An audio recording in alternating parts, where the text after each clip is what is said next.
All right, y'all. Want to welcome you to Pastor's Point of View. Today is February the 21st, 2020. My wife's birthday. Your wife's birthday and my brother's birthday yesterday. So there we go. And you probably noticed we're in a little bit of a different environment. And that's because we're chilling. This is our relaxed look. This is it. I got my office renovated after 10 years of being here. It's awesome. So praise the Lord. Yes. But you guys would be shocked at how good this place looks. It's so good. In fact, it's so good I'm about ready to adjust my future kingdom belief system. I think we could very well be in the kingdom now. Well, you're going to have to rewrite your book then. That's right. As good as this office looks. But all kidding aside, folks, we're here with kind of a reason why we're not in the kingdom. And we're going to be talking today about the following subject. You ready for this, Brother Jim? I don't know. By the way, I should introduce myself if you're a new viewer. My name is Dr. Andy Woods. I'm the pastor-teacher here at Sugarland Bible Church. I'm back in, I guess we can call this a studio until we get a real studio. Back with my friend, colleague, associate pastor, fellow elder, Dr. Jim McGowan. And here's what we're dealing with today, Brother Jim. How communism or Marxism is knocking on the door of the United States of America. I think that's, I'm not sure that's a strong enough title. Yeah. And it's actually been knocking on the door of the United States of America for a long time, saying, let me in, let me in. That's right. And I guess I wanted to move into this subject after painfully enduring some of the debates that are currently taking place in the presidential Democratic primary. Yes. What is the endgame of Satan? Let's go there first. Do you have the book of Revelation, chapter 13, and verses 16 through 18? Because this is ultimately what Satan wants to do.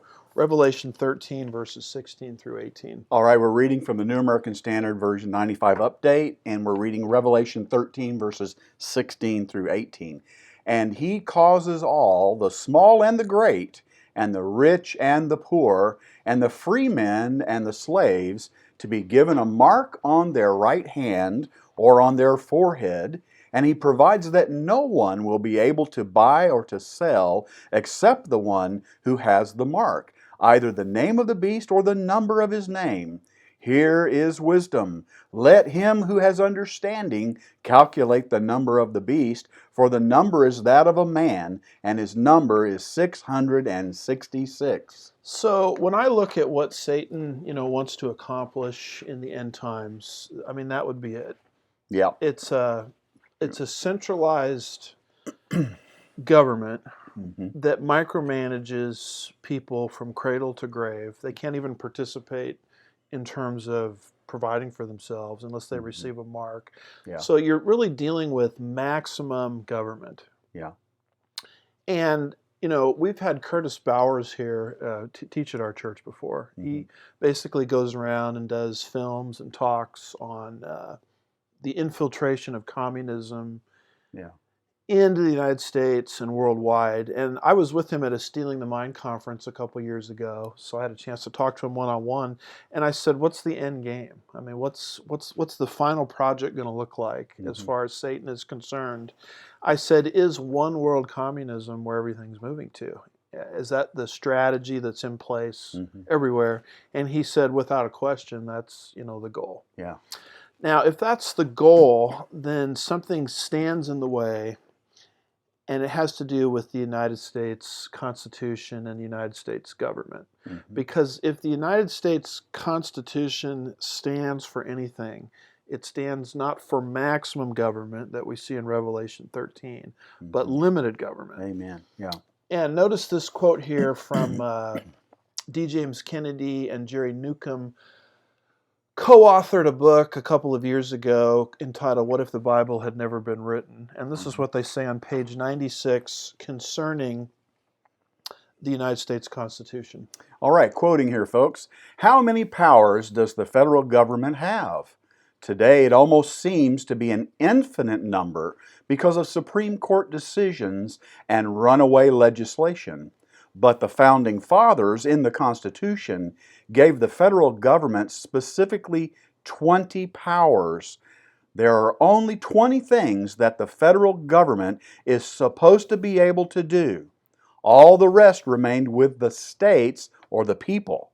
Even the enumerated powers were limited by checks and balances, close quote. I mean, that to me is just startling to go back to the United States Constitution and to figure out that the feds are only supposed to be involved in 20 things. Yeah. You know, today they're involved in everything. But when our Constitution was set up, only 20 things they were supposed to do. And even as this quote explains, those were limited by checks and balances Right. and what have you. And what you have in the way of Satan is, I think, the most ingenious invention that's ever been created. It's the United States Constitution. And that is sort of a straitjacket on him and his goal for one world communism at the end of the age. Yeah. And so at some point, this brilliant structure that our founding fathers gave us, you know, has to be toppled. In fact, if you were to go home today and read the United States Constitution, do you know how many pages it would span? Including the Bill of Rights, it would span 11 pages. 11 pages.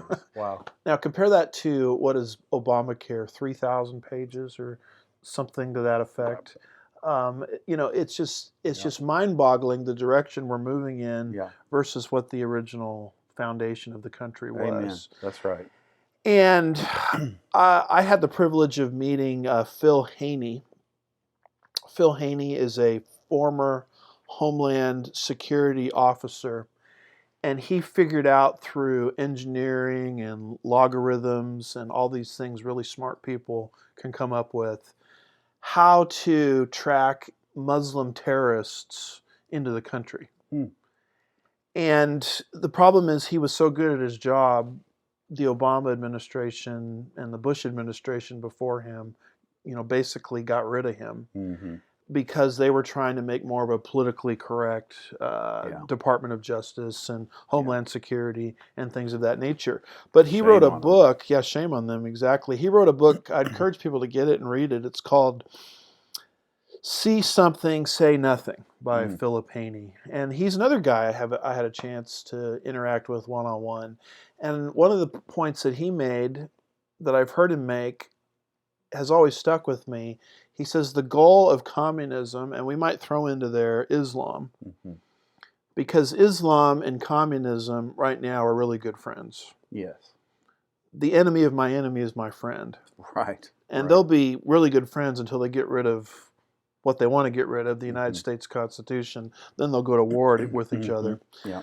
But he made the point that the goal of these groups, whether you're talking about Sharia law, whether you're talking about global communism, is to topple the United States Constitution and to remorph it into a worldview that's akin to their own.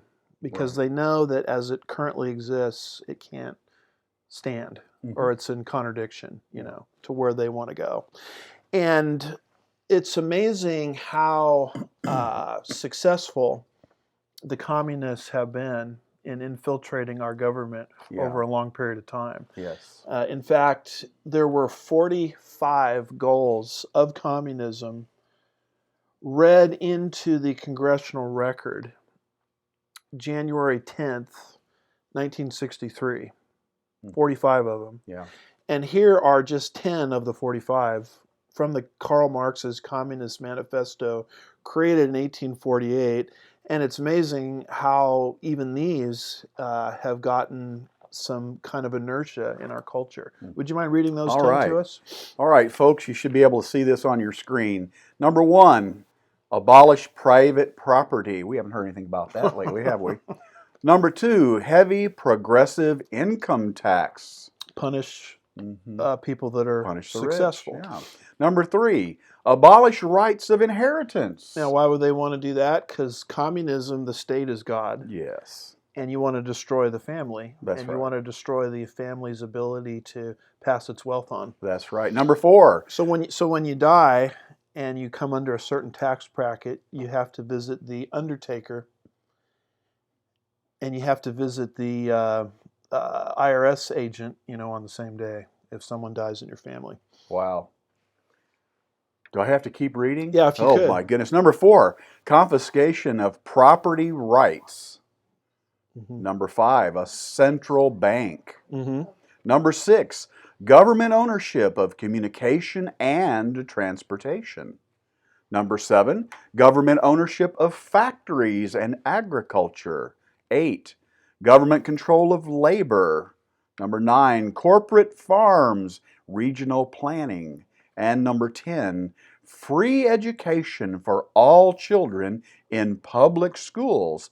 Combination of education with industrial production. So free everything.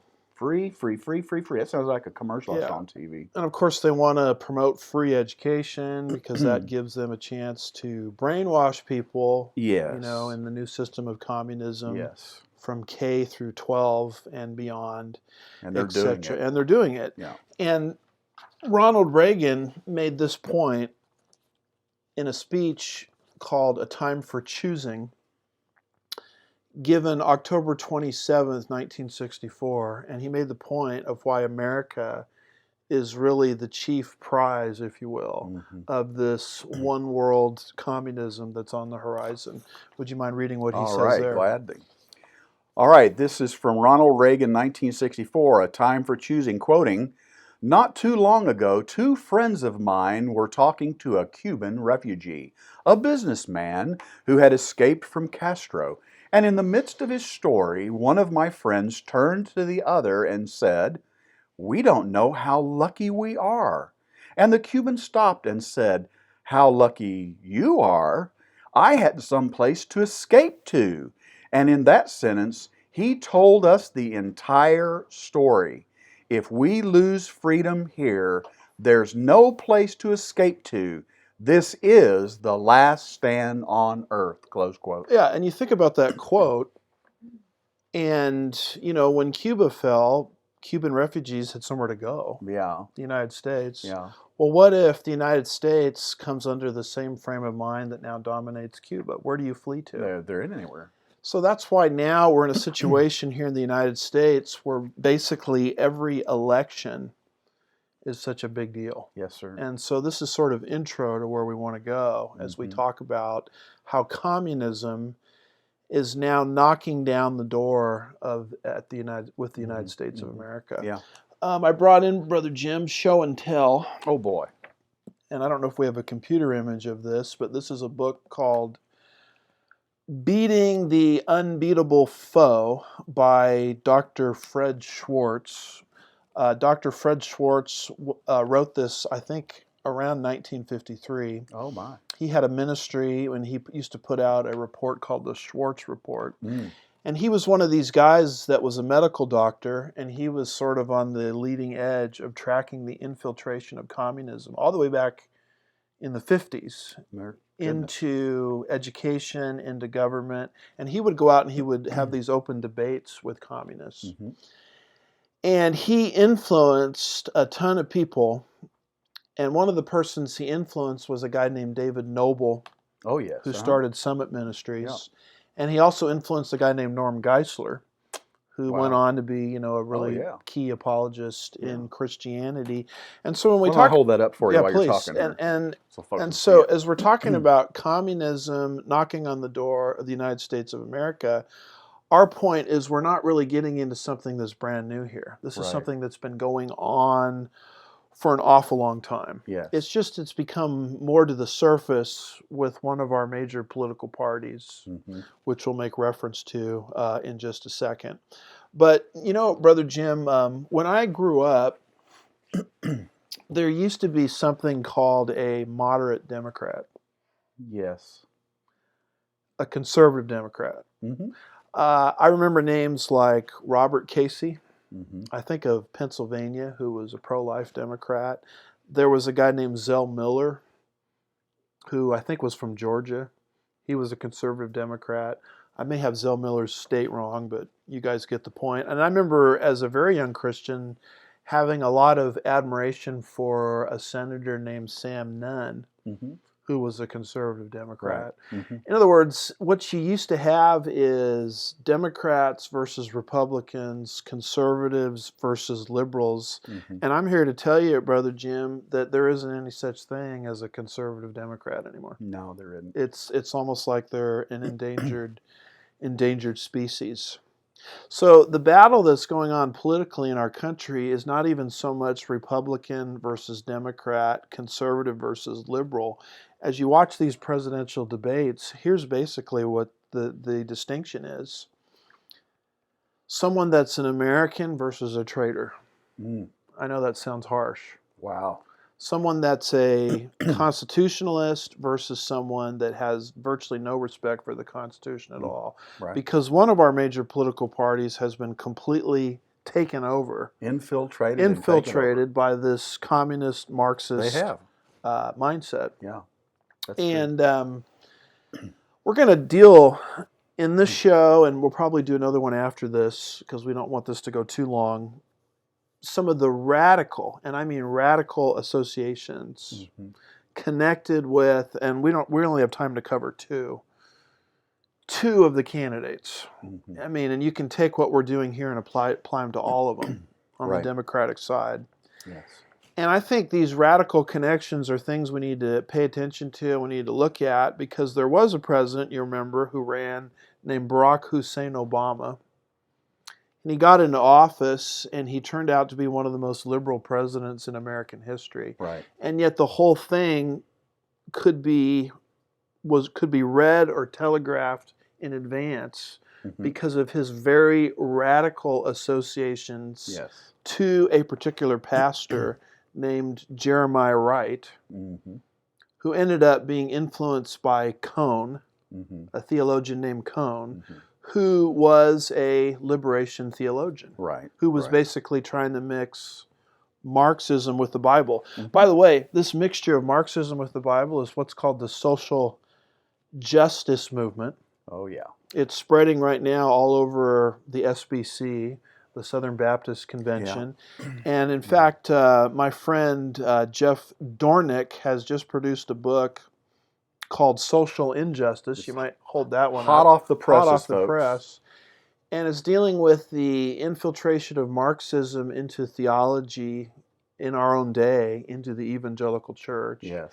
And he's got a bunch of authors there. I was privileged to write one of those chapters. But if you're interested in watching communism not only come into the government of the United States of America, but also hijacking religion itself, and communists have always been very interested in religion. And they're not trying to make us full-blown communists.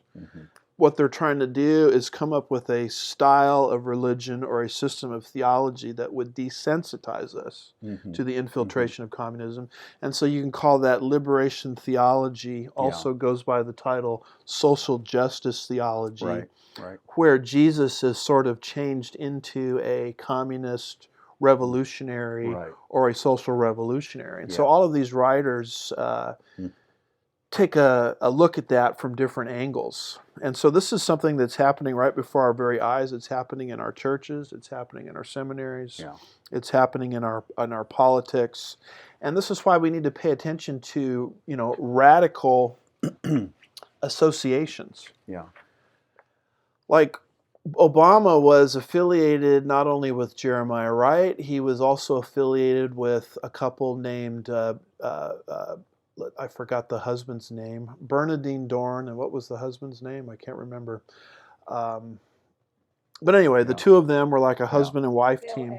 Bill Ayers and Bernardine Dorn. In fact, Obama launched his presidential campaign, if I'm not mistaken, in their home. That's right. And so these are the kinds of people that he was hanging with. And so does it stand any reason that he would end up being an extremely radical president when his pastor of 20 years is a liberation theologian and the people that he hangs with are two terrorists from the 60s? So that's why we're bringing up some of these things. And he was bad enough, but what we've got on the horizon right now is worse. Yeah, and that's thanks for saying that. That's the point we're trying to get at here. Now, I understand a lot of people out there have issues with Trump, and I understand Trump has issues. But Trump, as imperfect as he is, does not have the radical associations that we're going to bring up with two people Right. that seem to be very popular now in the Democratic field. One of them is the current front runner, Bernie Sanders. Yes. And another one is one that an individual that has done well in some of the prior primaries. I don't know how well he's doing lately, but his last name is Buttigieg, Pete Buttigieg. And how much do you really know about these two people?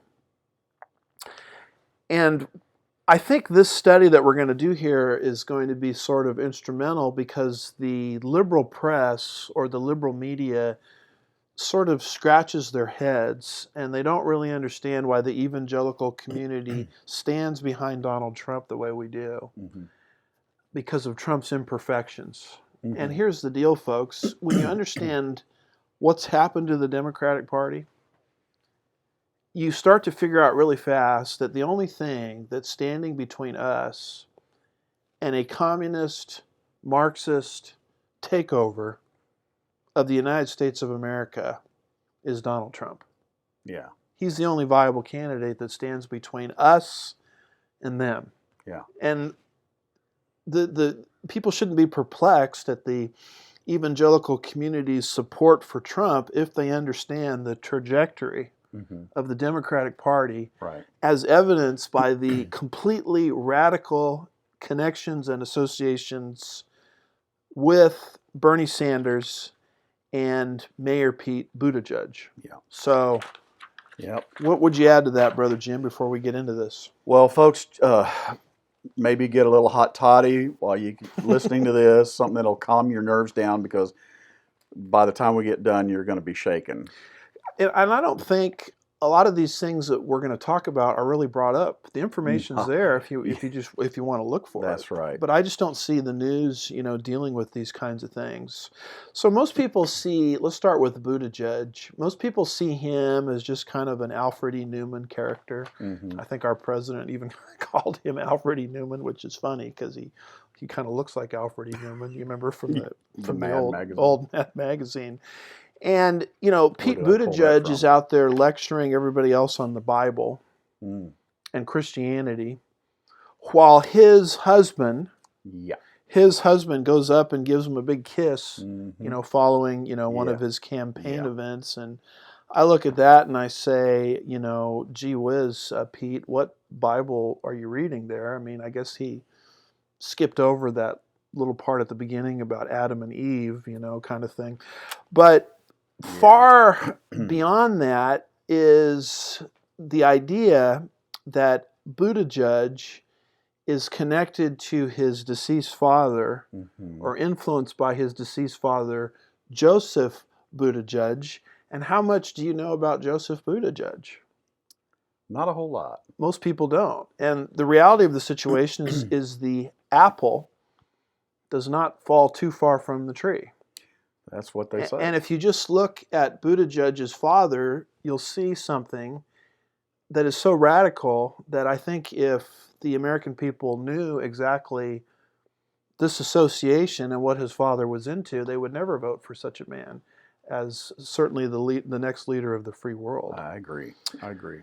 So the article that we're drawing here from is entitled "Pete Buttigieg's Father Was a Marxist Professor Who Lauded the Communist Manifesto" by Emily Larson and Joseph Simonson, dated April 2nd, 2019, and this was a piece that appeared in the Washington Examiner. So I don't know, let's start reading a little bit, if we could, about Pete Buttigieg. You could almost just stop there with the title, couldn't you? It's kind of all right, so you want me to start reading? Yeah. Okay, folks, here we go. The father of Democratic presidential hopeful Pete Buttigieg was a Marxist professor who spoke fondly of the Communist Manifesto and dedicated a significant portion of his academic career to the work of Italian Communist Party founder Antonio Gramsci, I believe. I think you pronounce it Gramsci. Gramsci is actually correct. An associate of Vladimir Lenin. Now, what I want to do is I want to make the name Antonio Gramsci, which most people have Yeah. never heard of. Yeah. I want to make that a household name. Yes. Yes. Because when you look at Mayor Pete, you have to be thinking in terms of his father, which, as we're going to demonstrate, was heavily influenced by this man named Right. Antonio Gramsci, a name that most people have never heard of. Mm-hmm. And, you know, just how this article starts off, spoke fondly his father of the Communist Manifesto, dedicated a significant portion of his academic career to the work of Italian Communist Party founder Antonio Gramsci. How many people do you know that are like this? Where their dad or one of their friends or their mentor was a noted communist. I mean, do you know 5 people in your life like this? Probably not. No. 3 people, 2 people. Most of us know nobody like this. Right. Yet this is the radical roots of the Democratic Party today. And this is how people and why people like this are now on a platform, and they're now vying for the highest office in the land. Yeah. So let's keep reading here. All right. Joseph Buttigieg, That's his father, who died in January at the age of 71, immigrated to the U.S. in the 1970s from Malta, and in 1980 joined the University of Notre Dame faculty, where he taught modern European literature and literary theory. He was an advisor to Rethinking Marxism, an academic journal that published articles, quote, that seek to discuss, elaborate, and or extend Marxian theory, close quote. So Mayor Pete's father is connected to being an advisor to a journal entitled involving Rethinking Marxism. People say, who cares? It's just some obscure journal. But here's the reality, folks. Ideas have consequences. Yes, amen. Well, and it says here that his daddy wanted to extend Marxian theory too. Yes, and the tool that he's using to extend Marx theory is the thinking of a guy named Antonio Gramsci. Right, right. Who is actually a big deal. Yes, he is. You know, what did, I forgot the gentleman's name that wrote the book, David Breese. He wrote a book called 7 Men, I think it is, that rule the world from the grave. Yes.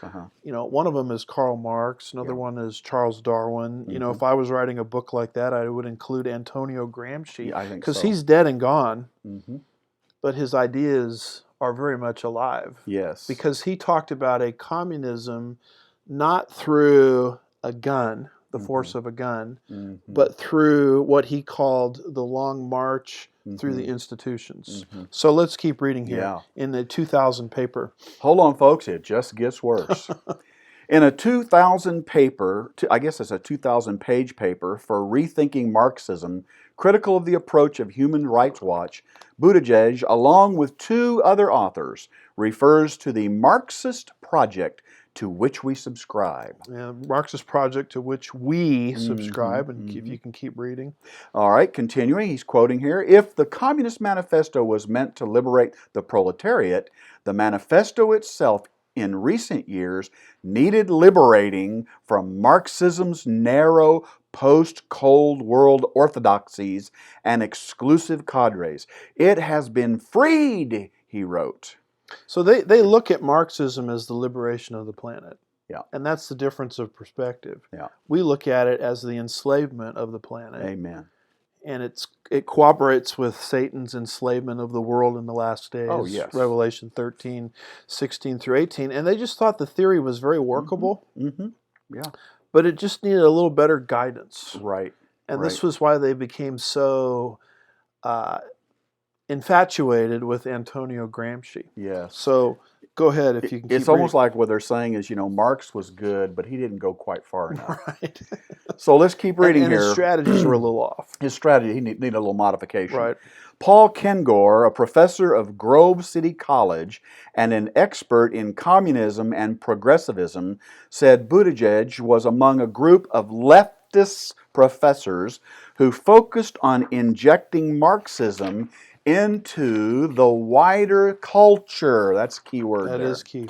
Quoting, they're a part of a wider international community of Marxist theorists and academicians with a particular devotion to the writings of the late Italian Marxist theorist Antonio Gramsci, who died over 80 years ago.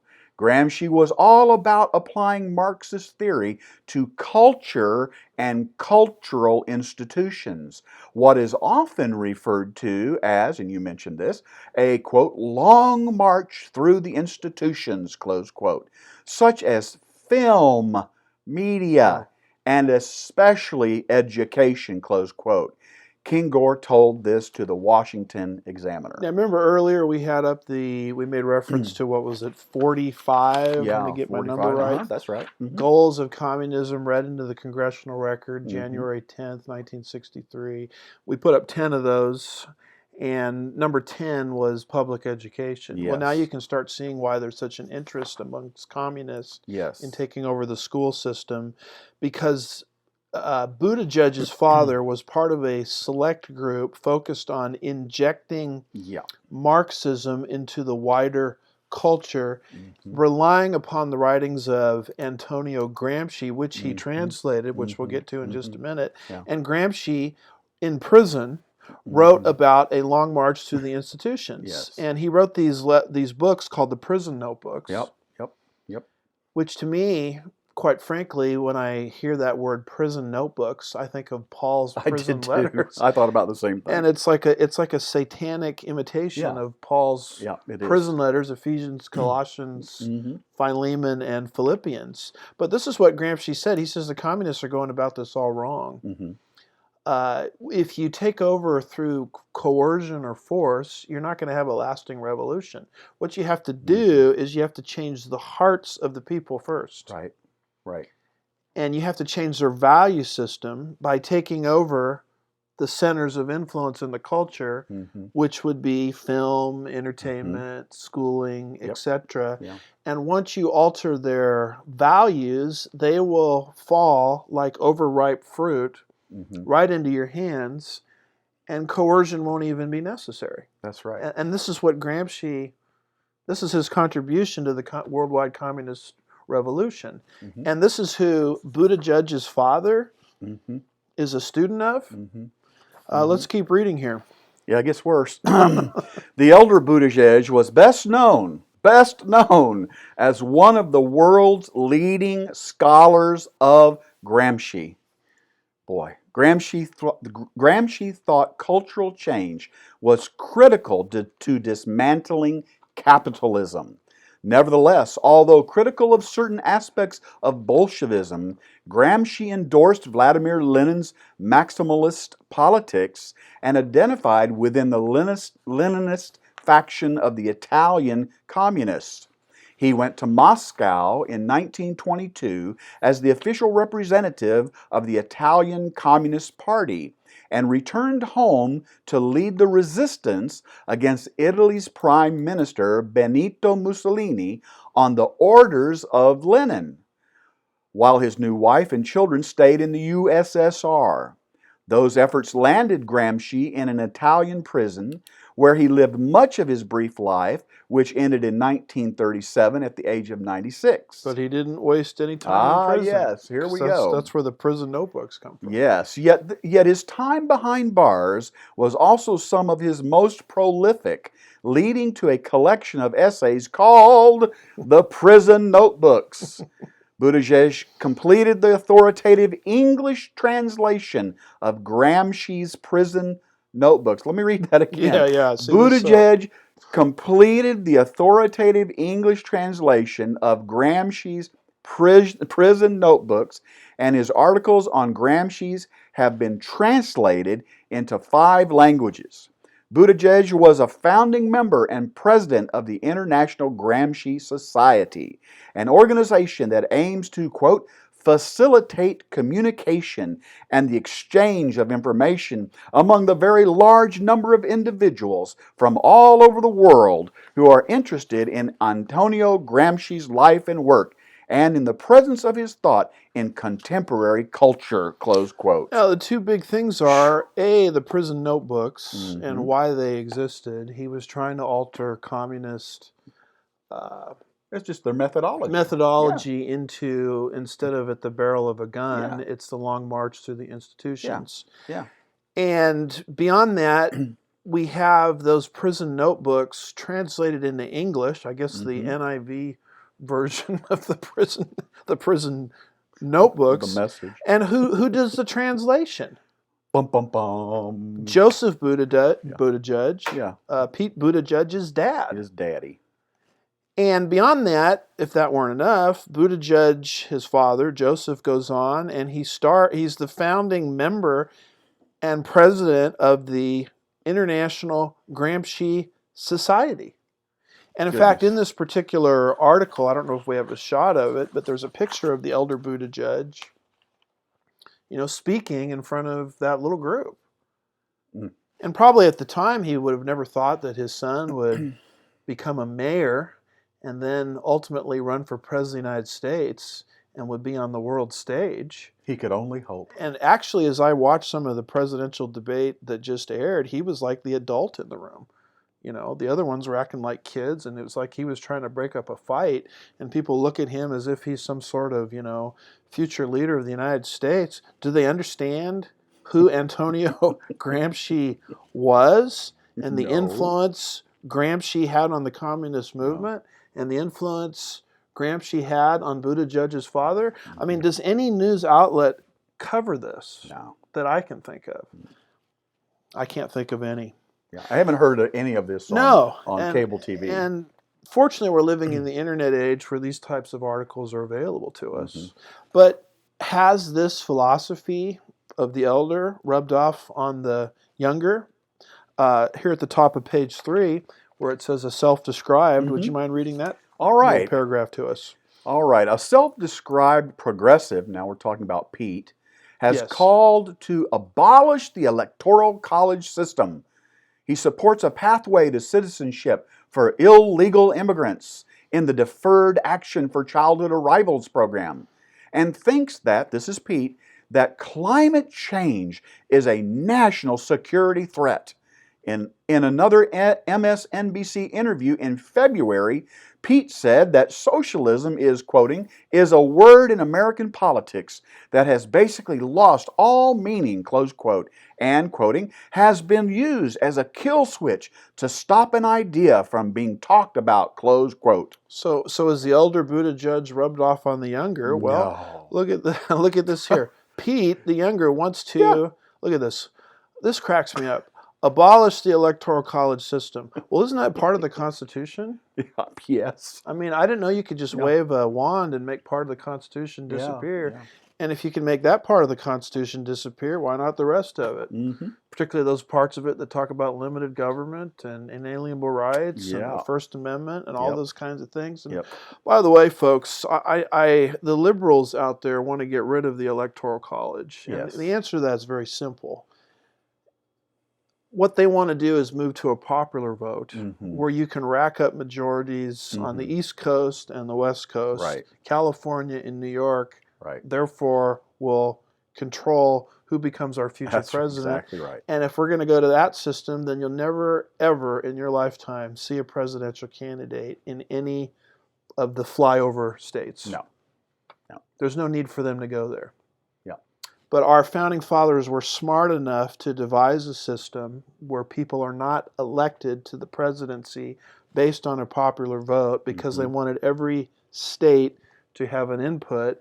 And that's why you have primaries in Iowa and these other, flyover type states. And if you get rid of the electoral college, all of that will disappear. That's right. The only thing that matters is the people in New York and California, and we know which direction they're going. They're moving in more of a liberal, progressive fashion. And if you're looking for some good stuff on the electoral college, I'll recommend a writer to you. Her name is Tara Ross. She's got books out on the electoral college. I noticed that Dennis Prager takes her stuff and puts it out on his brief, 5 to 6 minute videos. So if you want to actually get a defense for why the Electoral College is a good thing and not a bad thing. I recommend the writer Tara Ross. Awesome. But Buttigieg says, just get rid of the Electoral College. And then Buttigieg wants, of course, a pathway to citizenship for illegal immigrants. And this is where social justice comes in, and they start misquoting the Bible. And they start saying, well, Jesus was an immigrant. And they make it sound as if you've got to be Christ-like compassionate towards immigrants. Folks, these people could care less about the immigrants. What they want is power. And they could care less about Christ. And they could care less about Christ, other than twisting his words for their own benefit. That's right. And that's why Jeff Dornick's book, That's right. where we all contributed, social injustice, I think is a very helpful contribution. But the reality of the situation is they're interested in power. They're interested in people coming across the border. By the way, God is the one that ordained borders, did he not? Yes, sir. They want people coming across the border. They want them tied into all of these sort of welfare type programs. Yep. And if you get them hooked into that, they'll never stop voting for the party that promises to expand and expand and expand those programs. Right. And it's a way for the Democrats basically to stay in power forever. Their goal is not compassion, but power. And this is how they flipped my home state of California. Yeah. And most people don't remember this, but California used to be a reddish state, light red. I know. Yeah. And when I grew up there, of course, Ronald Reagan came from California. Yeah, he did. And Richard Nixon carried California in his victorious presidential runs. And beyond that, George Herbert Walker Bush, 1988, carried California. But somehow they were able to flip California into the blue column. And it's not just blue, it's dark blue. It's one party rule. And how did they flip it? They flipped it through immigration. And so this is why Buttigieg wants this pathway to citizenship for illegal immigrants. Yeah. It's what they want to do with the state of Texas. They don't want us to be red anymore. They want us to be sort of purplish. And people say it'll never happen to Texas. Well, that's what they told me about California. That's right. And think about this, folks. If Texas flips from the red column to the blue column, mathematically, from the Electoral College, which, by the way, these people don't like anyway, there is no pathway to the presidency for a Republican. You will never see a Republican president ever again in your lifetime if they're able to flip Texas like they did California. Yeah. And so that's what this pathway to citizenship for illegal immigrants is about. And feel free to chime in. Yeah, let me just say one thing. I might just start preaching here. One thing here that just really stands out when you ask the question about is Pete, has he been influenced by his daddy? Then you look at the last thing we said here that he says. Pete says here that the word socialism now, it has been used as a kill switch to stop an idea from being talked about. So that this is leveled at us. Yes. Right? That any time we speak against socialism, what we're doing, we are killing ideas. Yes. See? Well, that's part of the Gramsci method of shifting the values of the culture. Right. Right. And this is why they want to hijack Christianity. Oh yeah. Because Christianity is something that, informs the culture. It does. So we got to come up with a version of Christianity that's more sympathetic to the totalitarian mindset that we have. Social justice. Yes. And of course, Pete Buttigieg looks at climate change as a national security threat. Every time I see something like that, it cracks me up. You mean like nuclear weapons, climate change, is that important? Terrorism, it's as important as that. And the reason, of course, is the management by crisis philosophy. Right. That was first espoused by Rahm Emanuel. Good old Rahm. Remember? And he said, never let a crisis go to waste. Yep. And basically what he means by that is we need a crisis because once you have a crisis, it gives the government an excuse to get larger and larger and larger. Right. The problem is we want global government, so we need a global crisis. Right. Aha! We've got global climate change. Yes. And if we buy into that, then we'll buy into this idea that we need global government to regulate the crisis for us so we can all be safe. Let's learn a little bit more about this Antonio Gramsci from an article by Chuck Morse, M-O-R-S-E, entitled Enthralled by Communism, posted at, what is that, skynews.com. What does he say here about Antonio Gramsci? All right, this is what Chuck Morse says. And we want Antonio Gramsci to be a household name. Yes. That's why we're going through this. Repeat after me, Antonio Gramsci. The original strategy to destroy America, let that sink in for a second, employed by the Frankfurt School, came from Italian communist Antonio Gramsci, who realized that in order to achieve a socialist victory, cultural institutions would have to be infiltrated and subverted. Gramsci realized that America, steeped in traditions of freedom and liberty, would never succumb to a frontal attack. There you go. That's it. And that's what Reagan was talking about. This is the last stand. If this falls, you've got nowhere else to go. Global communism basically wins. And that's why the name of the game is to alter our institutions and alter our value system. And then we fall like, as the saying goes, overripe fruit into their hands. And guess what? May I just make a quick comment? Of course, yeah. We know, what we just read, we know that because Pete's daddy translated it. There you go. And then it was translated into 5 languages. And then it was translated in 5 other languages. Well, here's another quote from, let's see, this one comes from George Martin. Gramsci seems to have obtained his ideas from the Catholic Jesuits. Catholic author George Marlin writes, Gramsci advised Marxists to achieve power by democratic means and then to use it to destroy Christian hegemony, and this is called the Gramsci principle. So notice this writing from George Marlin talking about the Gramsci principle. Oh my gosh, folks. Okay, quoting the Gramsci principle. French journalist John, last name is Revel, pointed out, quoting, he pointed this out, was that Marxists must begin by influencing the culture, winning the intellectuals, the teachers, implanting itself in the press, the media, and the publishing houses, close quote. Somewhat surprisingly, Gramsci pointed to the Jesuits' response to the Reformation as a model. Wow. Marxists had to create a cultural, actually this would be cultura capillare, or capillary culture, that would infuse itself into every nook and cranny of the body politic.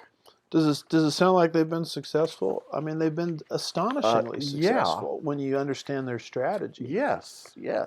I'm reminded of 2 Corinthians 2, verse 11, where the Apostle Paul of Satan says we are not ignorant of Satan's schemes. Right.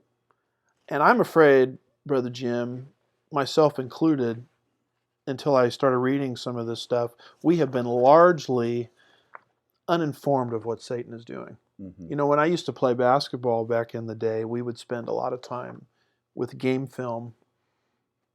You know, the team we were going to play that week, we would watch films of them playing because we would want to know what their strategies are.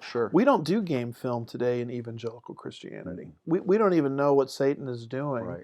We don't even understand the strategy he is using to topple the greatest system of government that has ever been given as a gift to mankind. That has given us, and you were bringing some of this up in our prayer time a little earlier, that has given us more freedom economically and politically than any other system on the face of the earth. Do you think if we were in Iran or Saudi Arabia or China or North Korea, do you think we would be able to sit here in front of a camera and broadcast our thoughts out to anybody that wants to hear them? No, what you would see is a video of us up to here in the ground. That's right. And we have this gift called the United States. We do. And the communists apparently understand it, and they see it as the last stand. Yeah. And they're trying to subvert it as we speak. They know it's not going to fall through the force of weaponry. Right. It's gonna fall through what my friend Brandon House calls information operation, Mm-hmm. where you change the value system Yeah. of the people. Yeah. You change their Christianity. And then you make them, maybe you don't make them full-blown communists, but they're just a little less resistant to communism. And the Marxist agenda comes right on in. Yeah. There's a twofold problem. Let's hear it. Ignorance Yes. and apathy. That about sums it up. Well, here's a quote from Brandon House, his book, A Religious Trojan Horse. It starts here at the top of page 4. Antonio Gramsci advised. Do you mind reading that? I don't know. Oh, yes. All right. Just had to get my pages straight here. And we're getting near the end of this with Buttigieg, and we'll say a couple words about Sanders, but save most of the things concerning Bernie Sanders for our next show. But oh, joy. Oh, joy. All right. All right, here we go, folks. Antonio Gramsci advised World War II dictator Benito Mussolini that violence was not the way to bring about a lasting revolution people would embrace and maintain. Gramsci wrote eloquently of a, quote, quiet, close quote, revolution, one that would transform a culture from within by changing the basic worldview of each and every institution in society. Mm-hmm. He also cautioned that this revolution would be, quote, a long march through the institutions, close quote, not a blitzkrieg of change. Mm-hmm. So clear was his strategy thinking that Gramsci targeted Christianity specifically as the greatest philosophical adversary along the way. Later, in the 20th century, Gramsci's vision captivated another rising neo-Marxist who codified the Gramsci dream in a 1971 book, Rules for Radicals, a pragmatic primer for realistic radicals. In it, Saul Alinsky detailed the need to penetrate the middle class and reorganize from within. Alinsky articulated tactics for infiltrating every conceivable social institution, including churches. So, again, a quiet revolution. Mm-hmm. That's the Gramsci contribution. Yep. That's what he espoused during his prison time, in his prison notebooks. And then he targeted Christianity as the greatest philosophical adversary. That would be people like us, right? Yes, sir. We're kind of the last bastion of resistance, and that's why they're targeting the Southern Baptist Convention. Right. And targeting our theology and trying to alter our theology. And then it also goes on and it says Gramsci not only had influence on Buttigieg, but Gramsci had influence, look at this, on a guy named Saul Alinsky. Now, we've heard about him. He wrote the 1971 book, Rules for Radicals. I have a copy of it myself. I do my opposition research, and you open the front page of it, and you look at who it's dedicated to, and you know who it's dedicated to, right? It's dedicated to Lucifer. Yeah. Or Satan. Yeah. And Saul Alinsky, who was apparently influenced by Gramsci, says, I dedicate this book to Satan because he was the first rebel and the first radical. Now, who is the spiritual daughter, not physical, but spiritual daughter of Saul Alinsky?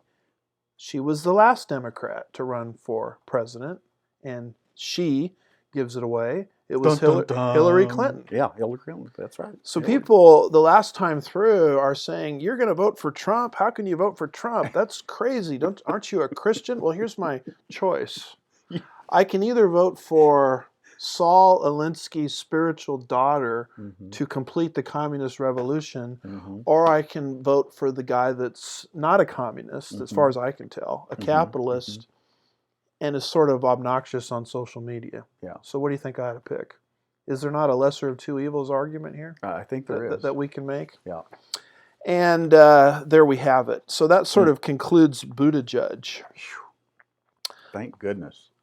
Notice what Bernie Sanders, just to kind of tip our hand a little bit towards Sanders, we won't get too far into this, But here's another article from frontpagemag.com, 2019 article. It's entitled "A Totalitarian Marxist, Not a Social Democrat." And the article begins with a single tweet by Bernie Sanders given November the 4th, 2019. Can you read just what his tweet says? All right.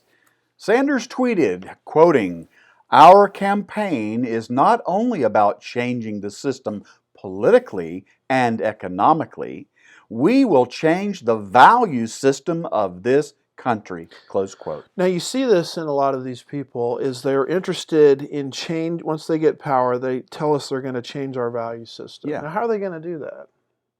Are they going to do that through re-education camps? They don't specify. No. But here is a similar quote by Hillary Clinton. It's part of her keynote address given at the annual Women in the World Summit in New York 2015, and she said virtually the same thing. All right, quoting Miss Hillary, "Rights have to exist in practice, not just on paper.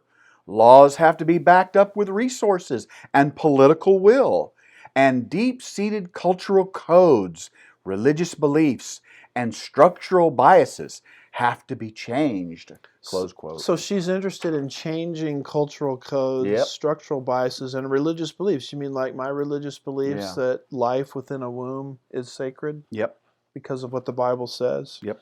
And here's our last quote. This is by Al Maratsuchi, Democratic California Assemblyman.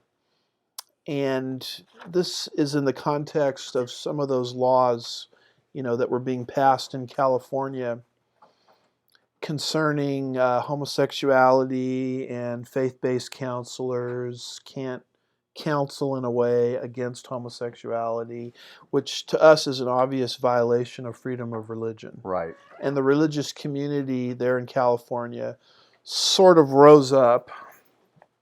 But notice what Al Maratsuchi, the author of that particular legislation, said. All right, here's Al speaking. Quote, "The faith community, like anyone else, needs to evolve with the times. The science is clear. The claim that the First Amendment can be used as a defense for promoting fraudulent conduct is a fallacious argument." Close quote. So if you have religious objections, evolve with the times. Hillary Clinton, deep-seated religious structural biases have to be altered. Bernie Sanders basically saying the same thing. We're going to change the value system of this country. So you almost get the impression that they've almost lost patience with the Gramsci method because it's not moving fast enough. And so we're going to just kind of finish the job by getting power and coercing change. Yeah. And so this is the pathetic, sad state of the politics in the United States. Yeah. And this is why every election, we're not getting into who people should vote for. We're just dealing about this from a religious, theological perspective. Once people have the information, we're convinced they'll make the right decision. But this is sort of the mindset that we find ourselves in today, where the last stand of freedom on earth is being aggressively challenged, as we've now seen one of the major parties no longer promoting new Democrats or conservative Democrats, but people with worldviews that are actually hostile, traitors, if you will, to the United States Constitution. So, Brother Jim, we'll talk about Bernie Sanders and his radical connections next time, but what would you add, or what have I missed here? Well, my final comment here is just that what we're doing, what we're trying to do in this episode is peek behind the curtain. Yes. And let folks see what's really going on. Yeah. That's it. And we're trying to give people a vantage point on this that they're not getting from their typical news outlet. Even your so-called conservative news outlets, I don't think are going to go the direction that we're going in here. Peeking into the worldview of what's actually happening. I agree. A couple comments came in. One person says, "Why are our youth so enamored with socialism. Well, I think it's as simple as this. The socialists have been able to convince them that everything's free. Mm-hmm.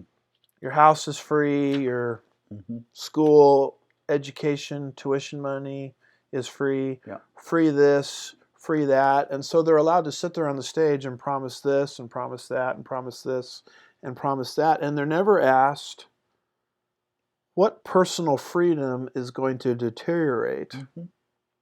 as a result of this Yeah. free thing that you want to give everybody? Yeah. How much deeper in debt are we going to go, which is going to damage our currency and a number of other things if we get all this free stuff? That's never talked, that angle's never come out. Right. So what personal freedoms are being destroyed? Because the government can't give you something unless it takes something from you first. That's that part of exactly it's right. never dealt with. That's exactly right. And the youth are never, that part of the argument is never brought up. Yeah. And I think somebody needs to run for office and run on the theme of personal freedom and liberty. Amen. Amen. What would you add? I Anything? just, I was just thinking, the young people today, like you said, it's all about get the free stuff, right? Mhm. What's going to happen when socialism takes over, communism takes over, and people all of a sudden have to give up their iPads and they have to give up their cell phones and Mhm. they have to give up all the comforts and things that they've become accustomed to? Mhm. Then reality will Then set in. reality will sit. That's exactly what happened in Cuba. Yes. See? And as long as they're told to believe it's the rich guy that's paying for everything, Yeah. they're comfortable with that. Yeah. The problem is they keep changing the definition of who's rich. Right. The net keeps getting wider. Mm-hmm. And pretty soon, rich becomes upper middle class, Mhm. middle class, homeowners, until you finally have more takers Mm-hmm. than producers. Exactly. Once you get past that 51% mark, Yeah. a society is destroyed because there's no incentive to produce anymore. That's right. That's exactly There's right. no incentive to start a business, to Mhm. risk capital. There's no incentive for entrepreneurship. And you have a situation where communism makes us all equal, Mm-hmm. equally poor, Mm-hmm. except the people Mhm. running the system, Mm-hmm. Yeah. they happen to live like kings. Yeah. And so the Yeah. middle class eviscerates. And this is why the left hates America. And quite frankly, why they hate Donald Trump. Mm-hmm. Because as long as there is a successful economy in the United States, there is an example of a system that works That's right. that is not Marxist or is not communist. That's right. And so they're always attacking America. Yeah. And the reason they have to do that is because they don't have an example of their system successfully working anywhere. That's exactly Did right. it work in Cuba? No. Mm-mm. Why would they get into these little rickety rafts, the Cubans, and risk that? Yep. And a lot of times they're not even in a raft. They're like holding on a board. yeah. And Yeah. they're Anything that'll float. anything will float, and they're risking this journey of what, 90 miles something like that, from yeah. Havana Yeah. to Miami Yeah. through shark-infested Yeah. waters. Yeah. Why would they do that if it's such a worker's paradise over there and Fidel and Raul provide universal health care? Well, it was so good they wanted to import it to America. And how come they never get in these little rafts and go the other way? No. They're never fleeing Miami and going to Havana. No. So it hasn't worked in Cuba. Has it worked in Venezuela? No. The middle class is eating out of garbage cans Yeah. and actually eating zoo animals for their daily sustenance.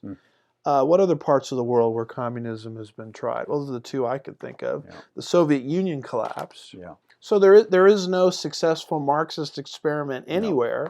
But here in the United States, you have a successful economy with limited government. Mm-hmm. So their goal is to always tear down the United States Right. all the time. That's why the left hates America. Right. What would you add? I don't know that I can add anything to that, frankly.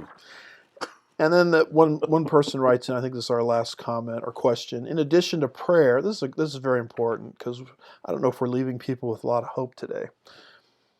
In addition to prayer, what should I do to come against socialism in my country? I mean, I would answer it this way: education, education, and education. Yeah. I mean, people have to be told Yeah. and explain. You need to explain to them why communism or socialism is deleterious and harmful. Books like Jeff Dornick's book are very helpful. I have another book I brought in here in my show and tell for the day. You can hold that one up. All right. That one's called The Enemies Within, and it's put out by, I believe, a New Zealander, if I have that right, Trevor Loudon. And his whole operation is tracking communism worldwide, tracking its infiltration into the United States, even tracking its infiltration into ministries that we once loved and supported, like Campus Crusade for Christ, which is painful for me because that was a very significant ministry in my upbringing. Look at what Trevor Loudon says about Campus Crusade for Christ and how it's being flipped in the direction of social justice. He talks about the infiltration of communism into the SBC, into their seminary, into their convention, how they're all wrapped up in apology tours. And now you have professors, one of my former professors, stands up in class and apologizes to everyone for being a white male. That's how he starts his class. So it's this idea that the United States is tainted from its inception. And so it's all about this information operation, tearing down the culture, changing the values, changing the influencers of society. So the only real defense you have against this intense propaganda is you have to educate yourself. You have to, as the Bible says, renew your minds. That's why we're doing programs like this. Yeah, and do a little background on your candidates. Yes. I mean, that's really important. And this particular book, you know, you open it up and it's got the communist background of virtually anybody you want to look up. Here, I just opened the page to Keith Ellison, Democrat, Minnesota. He was one of the first Muslims elected to public office here in the United States. And the Keith Ellison section goes from page 492 to 499, beautifully footnoted. Oh boy, yeah. I looked up Bernie Sanders, and there's so much information about Bernie Sanders here, I couldn't even fit it all into a particular program. But you'll find Bernie Sanders there on pages 619 to 629. So resources like this are very helpful in terms of education. So you can't help people unless you know what's going on yourself. Right. And so hopefully we brought up a few resources that will be helpful to people. Well, and educating yourself also helps you in terms of knowing how to pray. Yes. See, Good point. they go hand in hand. They sure do. Well, Brother Jim, we're over now. We've blown the clock. Here we go again. I was going to do some commercials, but we'll save our commercials for next time. Do us a favor, folks. Could you just hit share if you agree with what we're doing here on Facebook, and expand our message, which really is not our message. We think it's the Lord's message, into your friends list. And if you do that for us, we'd appreciate it. Pray for us. It's not easy to take on subjects like this, but we feel it's necessary given the urgency of the hour. Amen. As we'll pray for you. We love you, and we'll see you next time. God bless you.